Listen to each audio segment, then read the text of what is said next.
Jadi ada menteri mengatakan pemerintah nanti belakangan. Menteri yang punya banyak perusahaan lah bahasanya kan seperti itu.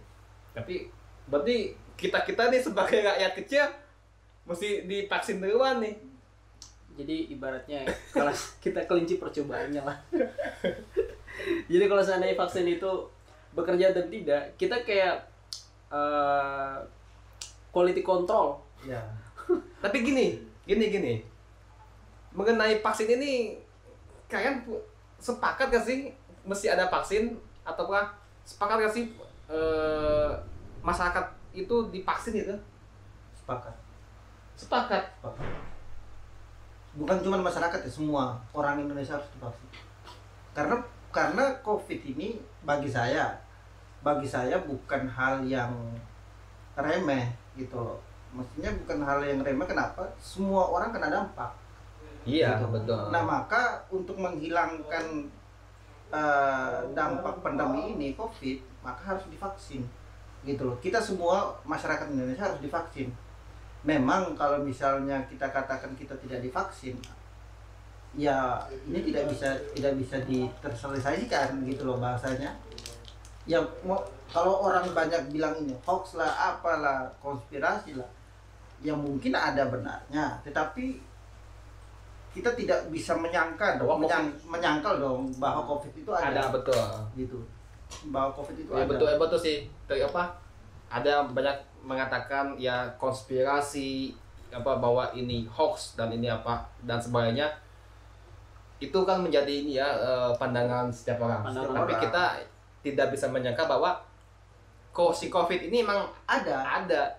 Ya dibuktikan banyak orang yang meninggal, bahkan dokter-dokter ahli paru-paru dan lain sebagainya itu meninggal. Bahkan di Solo juga waktu itu kan sempat disebutkan zona hitam ya. Zona hitam. Ada info rumah sakit UNS menjadi ada salah satu rumah sakit petugas kesehatan itu menjadi terkena dampak terkena si COVID ini. Jadi ya betul. Jadi aku sepakat saat mengatakan kalau misalnya seluruh masyarakat Indonesia harus divaksin. Seluruh masyarakat Indonesia termasuk presiden dan pemerintah di bawahnya. Seluruh masyarakat lah. Baiknya itu pemerintah terlebih dahulu yang divaksin. Sebaiknya.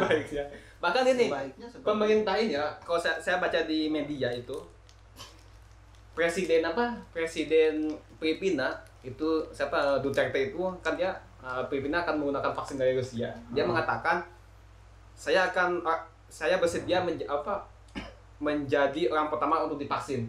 Itu presiden mengatakan seperti itu. Kalau nggak salah ya, saya baca di media sosial ataupun di media mainstream itu. Nah, makanya, tapi vaksin ini kan kadang-kadang, vaksin itu kan bukan obat ya, tapi untuk mencegah kan? Mencegah.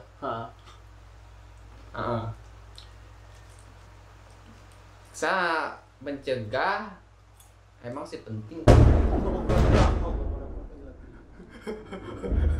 Apa itu? Maaf pemirsa, ini ada Guntur. Ujung banget. Ada Guntur Soekarno Putra. Astagfirullahaladzim. Ini kayaknya ini Dewa Zeus. Sampai kaget kita. Semoga aja dengan ini pandemi hilang lah. Amin. Ya, kita akan kembali berbincang-bincang mengenai COVID ini.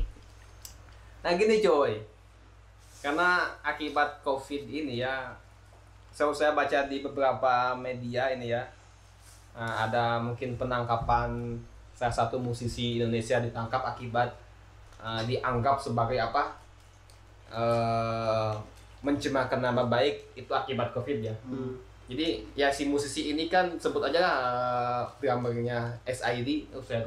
Saya tuh sangat senang sama dia itu dengan karya musiknya itu SID itu kan zaman saya. Jadi Jering ini dia membuat suatu postingan tweet mengatakan bahwa Ikatan Dokter Indonesia itu adalah kacungnya WHO. Nah itu si Jering ini dilaporkan sama ID melalui kepolisian Bali, dianggap mencemarkan nama baik.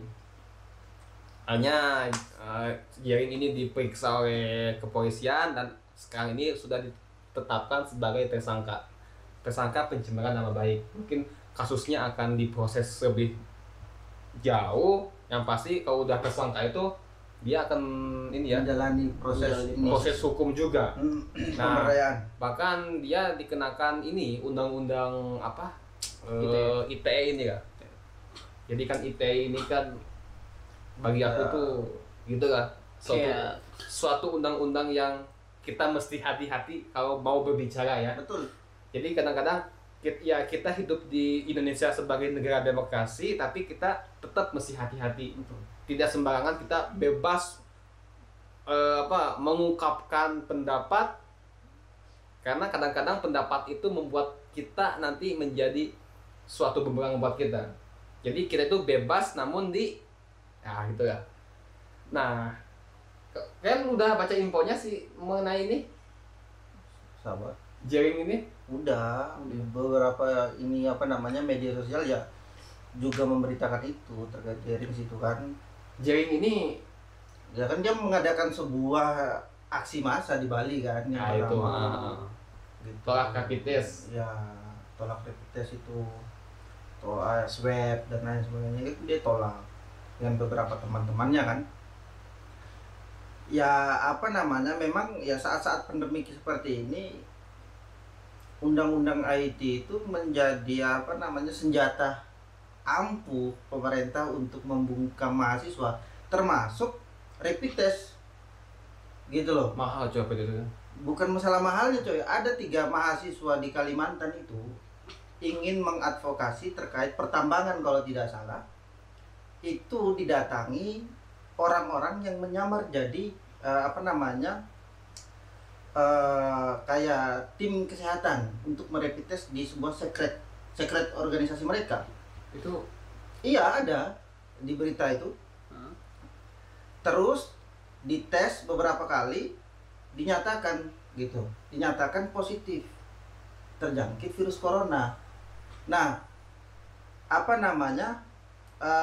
bukan hanya dites tetapi seluruh sekretariat itu difoto, didokumentasikan gitu.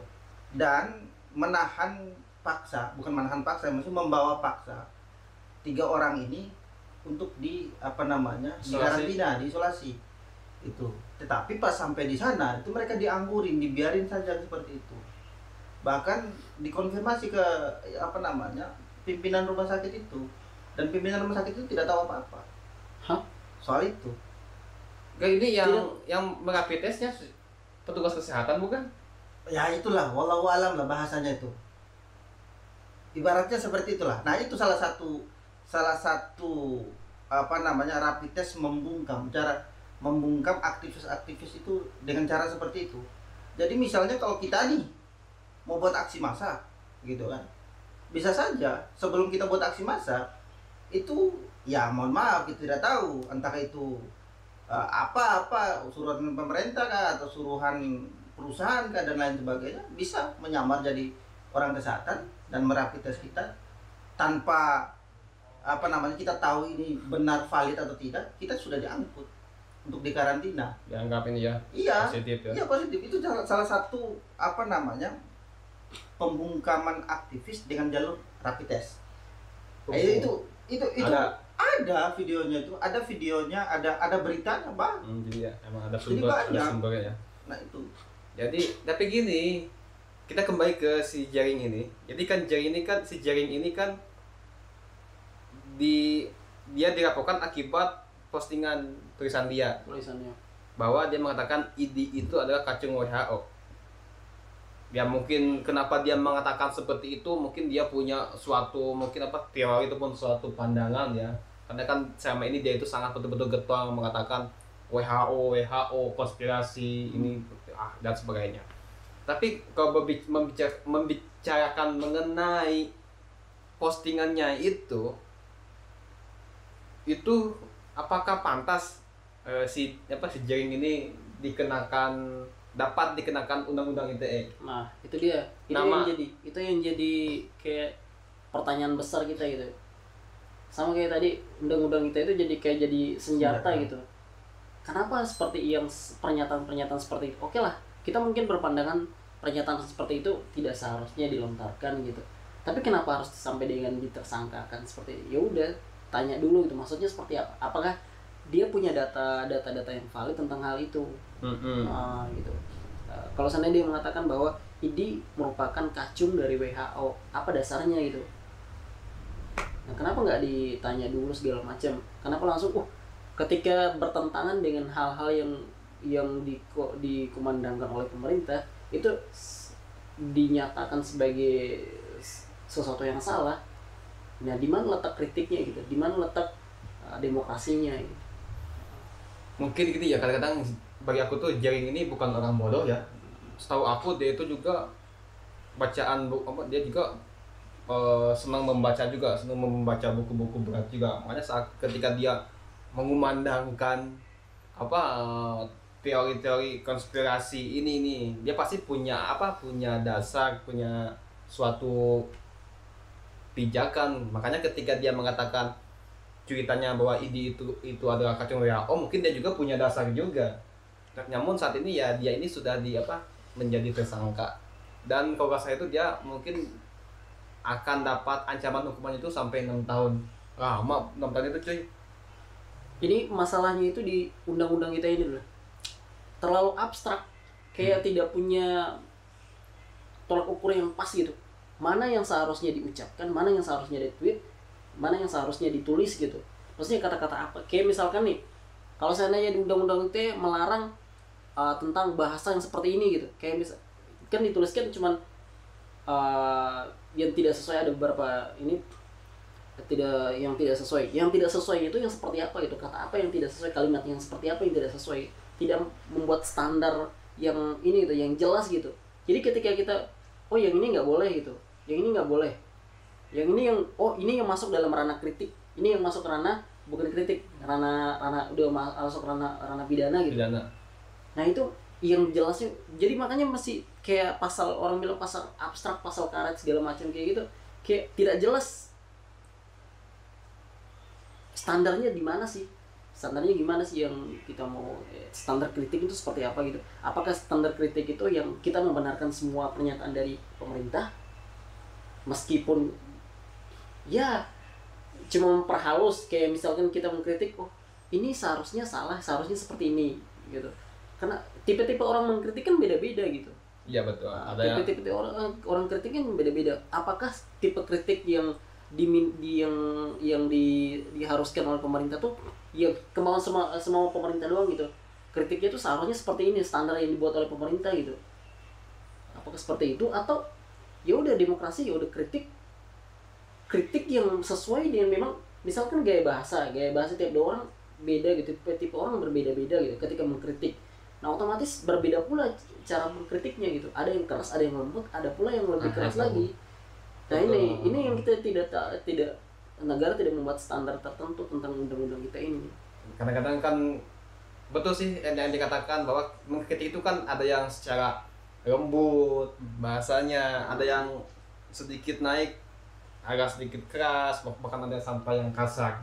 Nah, jadi kadang-kadang kan itu standarisasi bahasa yang mana kritik, mana cacian, mana ujaran kebencian itu kadang-kadang kita ya udah ini kayaknya pokoknya yang kayak menyakiti hati pemerintah atau ini kayaknya udah masuk ujaran kebencian, ini bukan kritik deh, udah langsung gitu ya. Kayak nggak ini dulu gitu, nggak kayak dikaji dulu apakah ini bahasanya seperti apa gitu.